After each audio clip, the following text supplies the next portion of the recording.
మన రాష్ట్రంలో కొద్ది రోజులు బీఆర్ఎస్ బీజేపీ నేతలు ముఖ్యమంత్రి మార్చారు మార్చే ఆలోచనలు అధిష్టానం ఉంది అని అట్లాంటి సంకేతాలు మా ముఖ్యమంత్రి గురించి మాట్లాడే అవసరం వాళ్ళకేముంది?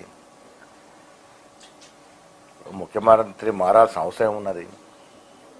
ఇప్పుడు కాంగ్రెస్ పార్టీ ఎన్నికలకు ముందు ఏవేవైతే మనం వాగ్దానాలు చేశామో 6 గ్యారెంటీలు కానీ రకరకాల కార్యక్రమాలు, ఇంత ఆర్థిక నిర్బంధం అంటే దాదాపు టీఆర్ఎస్ ప్రభుత్వం అధికారంలోకి వచ్చిన తర్వాత, అంతకుముందు 65 ఏళ్లలో 65,000 కోట్ల అప్పు అయితే ఈయన 10 ఏళ్లలో దాని 10 అప్పు చేశాడు. 6.5 లక్షల కోట్లు చేసిండు. ఇలా మొత్తం కలిసి 7.5 లక్షల కోట్ల అప్పు. ప్రభుత్వం ఎవరు కట్టాలా? ఆయన దురదృష్టి లేకుండా, ఒక విజన్ లేకుండా ఇబ్బడి అప్పు తెచ్చిండు, మనని ఎత్తినేసిపోయిండు. సమయానికి మన ప్రజలు ఎన్నుకున్నారు. మన బాధ్యత, ప్రభుత్వం ఎవరు తప్పు చేసినా దాన్ని సర్దిద్దుకొని పోవాల్సిన బాధ్యత మనమే పడింది. ఇప్పుడు 6.5 కోట్లు ఇన్స్టాల్మెంట్ అప్పు రూపంలో మనకు రిజర్వ్ బ్యాంక్ పోతూనే ఉంది. ఇంత ఆర్థిక నిర్బంధం ఉన్నా ఎక్కడ కూడా జారబెట్టకుండా కార్యక్రమాలు చేస్తున్నాం. ఇవాళ ఉచిత బస్సు మొదలుకొని ఇవాళ సన్న బియ్యాల వరకు బహత్తరమైనటువంటి కార్యక్రమాలు తెలంగాణ ప్రజలకు ఇస్తూ ఉన్నాం. విద్య వైద్య రంగాన్ని మెరుగుపరుస్తూ ఉన్నాం. మొత్తం అటకెక్కించిపోయింది ఆయన. విద్యలో మీరు చూడండి, ఇంటిగ్రేటెడ్ స్కూల్స్ ప్రతి నియోజకవర్గానికి అంటే దాదాపు 200 కోట్లు దాంట్లో పెట్టడం అంటే అధునాతన సౌకర్యాలు సంకేతంతో మనం స్కూల్స్ తీసుకొస్తా ఉన్నాం. హాస్పిటల్స్ మొత్తం నిర్వహణ చేశారు, ప్రైవేట్ కట్టదటం చేశారు. ఇవాళ మళ్ళీ ప్రైమరీ హెల్త్ సెంటర్ నుంచి నిమ్స్ వరకు ప్రక్షాళన చేసి దాన్ని బలోపేతం చేస్తూ ఉన్నాం. ఇది ఉద్యోగాలు 65,000 ఉద్యోగాలు ఇచ్చాం. వీళ్ళు చెప్తా పోతే ఇంత బహత్తరమైన కార్యక్రమాలు జరుగుతున్న ఈ సందర్భంలో ముఖ్యమంత్రి మార్పు ఏమవసరం ఉంటుంది? ఆయన బీజేపీ బీఆర్ఎస్ పార్టీకి కాంగ్రెస్ యొక్క విధి విధానాల మీద మాట్లాడే అవసరం లేదు. ఈ రాష్ట్రంలో బీఆర్ఎస్ పని అయిపోయింది. చాలా సందర్భాలు చెప్పాను. ఇప్పుడు ఉనికి కోసం ఏదో తాపత్రయపడుతారు తప్ప బీఆర్ఎస్ ఇంకా ప్రజలు ఆదరిస్తారని నేనైతే అనుకోవట్లేదు. అక్కడ 3 ముక్కల ఆట నడుస్తూ ఉంది. కవితకి కేసీఆర్కి, కవితకి కేటీఆర్కి, కేటీఆర్కి హరీష్ రావుకి అసలు ఏమాత్రం సొగసకుండా ఇబ్బడి ముబ్బడిగా అక్కడ ఇబ్బందులు పడుతూ ఉన్నారు.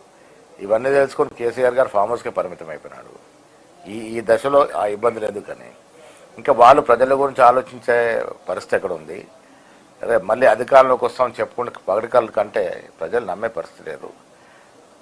ఇంకా మతం పేరిట వచ్చిన బీజేపీ పార్టీ ఎప్పటికప్పుడు మతాన్ని రెచ్చగొట్టడము, దేశభక్తులు మేమే అనుకునే విధంగా చూపించుకోవడము. మొన్న మోడీ గారి చెప్పని ఇంచుగా ఛాతీ అర్థమైపోయింది. యుద్ధంలో మనం ఏది ఊహించాము, ఏది జరిగిందో మీ అందరికి తెలుసు. దేశ ప్రజలు స్ట్రైక్స్ మొదలైనప్పుడు చాలా రకాలు ఊహించుకున్నారు. కానీ తీరా చూస్తే ఆశించిన మేరకు ఫలితం రాలే. ఇవాళ దేశవ్యాప్తంగా మోడీ గురించి బాగా ఊహించుకొని బాగా కళ్ళగన్న ప్రజలే ఇవాళ దిక్కు చూసిన పరిస్థితులు పడిపోయినారు. యుద్ధంలో మన సైనికులు విరోచిత పోరాటం చేసిండ్రు. అయినప్పటికీ అమెరికా జోక్యం చేసుకోవడం ఇది internal matter. Pakistan India internal మ్యాటర్లో అమెరికా జోక్యం అలౌ చేసినామంటే మనం వీక్ అయిపోయినట్టు. సో ఆశించిన మేరకు ఫలితం రాలేదన్నది స్పష్టం. అందుకే కాంగ్రెస్ పార్టీ అడిగింది, ఈ స్ట్రైక్స్ వల్ల మనం కోల్పోయింది ఏంటి, మనం సాధించింది ఏంటి, అది క్లారిటీ ఇవ్వలేకపోతా ఉంది. కేంద్ర ప్రభుత్వం డీలా పడిపోయింది. అది ఎవరు రేవంత్ రెడ్డి మార్చారని రేవంత్ రెడ్డి మార్పు అని ఊరికే ప్రజల్లో కన్ఫ్యూజ్ చేసి వాళ్ళ ఉనికిని కాపాడుకునే ప్రయత్నం చేస్తూ ఉన్నాడు. మొన్న కూడా బీజేపీ నాయకుడు మా మిత్రుడే కానీ అసలు ఏం మాట్లాడాలో అర్థమవుతలేదు. బీఆర్ఎస్ పార్టీ బీజేపీ పార్టీ ఒకటే ఉన్నాయి. ఆ ఒకటున్న పార్టీ అక్కడి నుంచి వచ్చి మాత్రం ఎందుకు కలుస్తుంది అంటే మాకు ఇప్పుడు ఎవరు అవసరం లేదు. యువ నాయకుడు ఉన్నాడు, మాకు చక్కటి పాలన నడుస్తూ ఉంది. మంత్రివర్గ సభ్యులు, సీనియర్లు, ముఖ్యమంత్రి గారు మంచి కలయికతో ముందుకు పోతూ ఉన్నారు.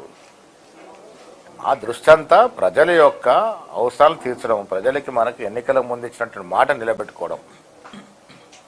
మాకు లేని బాధ మీకెందుకు?